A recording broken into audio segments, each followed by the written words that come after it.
Well, Thomas, as you've probably heard me say at some point or another, maybe on another videos, this is my favorite part of my conversations a lot is influencers come sometimes in a second, right time, right place, right moment, whatever. Sometimes they're a lifetime and anything in between.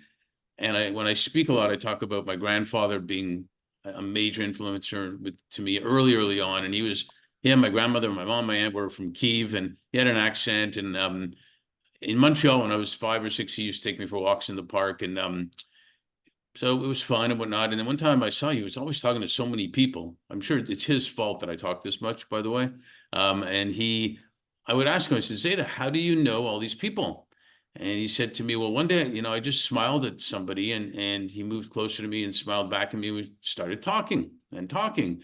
And then another person saw us smiling and laughing and talking, and he came over and smiled at us too and started talking to us. And before we knew it, there was, another one. And I kind of understood it at 5 or 6, as I would, but then I understood it even more in that it only takes even a smile to, influence people, make them feel better, to get things, like going and so on. Absolutely. So with that, can you share with us, I know it's probably been many, 2 or 3 people that have been influential in your life? Yeah, so a few people. It's funny you mentioned your grandparents, and definitely my two grandfathers. My American grandfather, who joined the army as a 17-year-old in 1917, and an incredible act of service. My Danish grandfather, who was in the Danish resistance during Nazi-occupied Denmark in World War II. And just like sort of his quiet, steady presence when I was a kid, and his method and working with wood. But then also my grandmother, she's very stubborn, and she would stubbornly not admit that she was stubborn. And when I was a kid, I remember her saying things like, well, she would get up at 5 o'clock. I was like, what? Why are you getting up at 5 o'clock? And it's like, well, I can't lie around sleeping all day.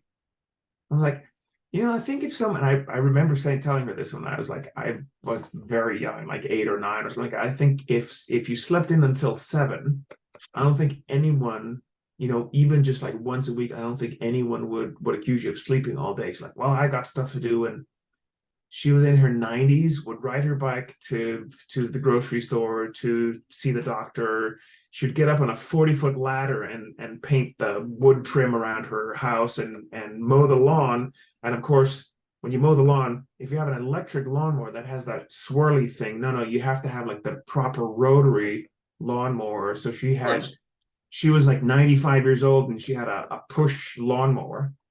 But really also, my parents they've been a big influence and a continuing influence.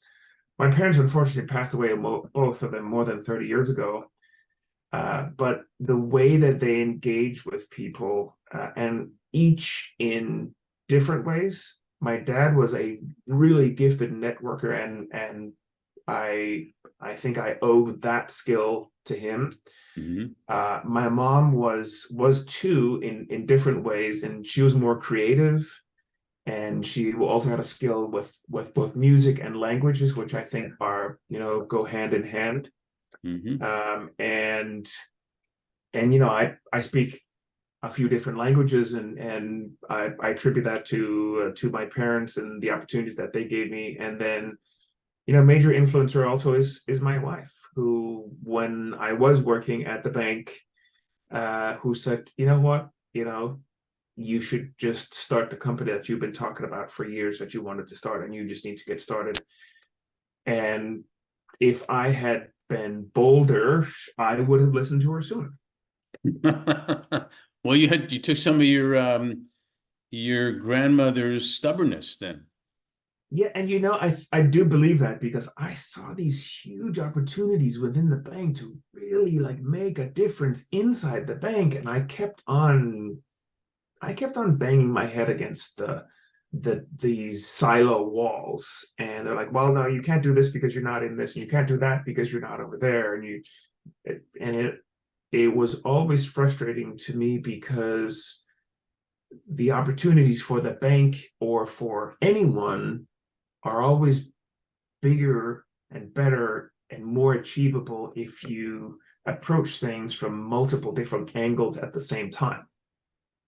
Yeah. Well, it's good that I guess it's good for all of us that we learned that, because then it propelled us to be a little more creative and entrepreneurial and do other stuff. And, Exactly. as somebody said, impossible actually is I'm possible. And so that's what we want to live by. Thanks for sharing that stuff about your family. It should teach us, and it does, that very often we're influencing people all the time and we don't even know it. So it's our choice really to be positive or negative in how we're doing it.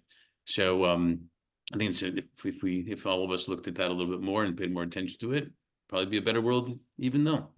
So yeah, and I think they're so interesting. I continue to read a lot, and there are the people that I like to read, multiple books. But there's a book called Tiny Habits by B.J. Fogg, who runs behavioral science at Stanford.